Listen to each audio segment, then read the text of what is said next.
I'm Ben with BTC Sessions, and this is your Bullish Bit, brought to you by the Bitcoin 2022 conference in Miami Beach, Florida, April 6th through 9th. You can grab your tickets now at b.tc/conference and use code BTC Sessions for 10% off. We'll see you there.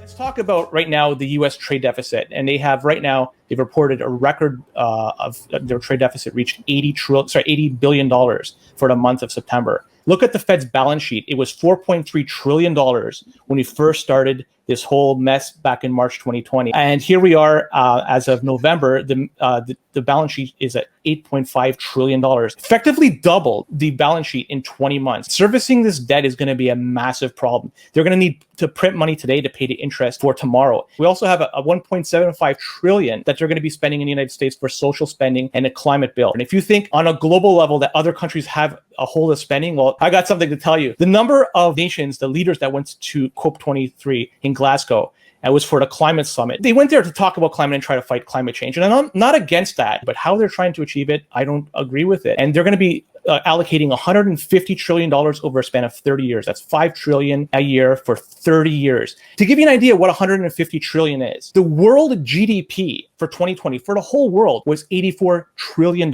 So the $150 trillion that they're earmarking for this is nearly double the world GDP for 2 years. How is that sustainable? That will obliterate fiat currency. And there's no way the price of Bitcoin doesn't go up. They're going to be adding zeros at the end of everything we buy just to make things work in the end. Inflation is going to go through the roof. What are you going to do? They're not going to park money in cash. They're not going to keep it in gold or other precious metals. Bonds, the only people buying bonds are central banks. Equities, maybe, unless you want to invest in Tesla and hope it continues to go to the roof.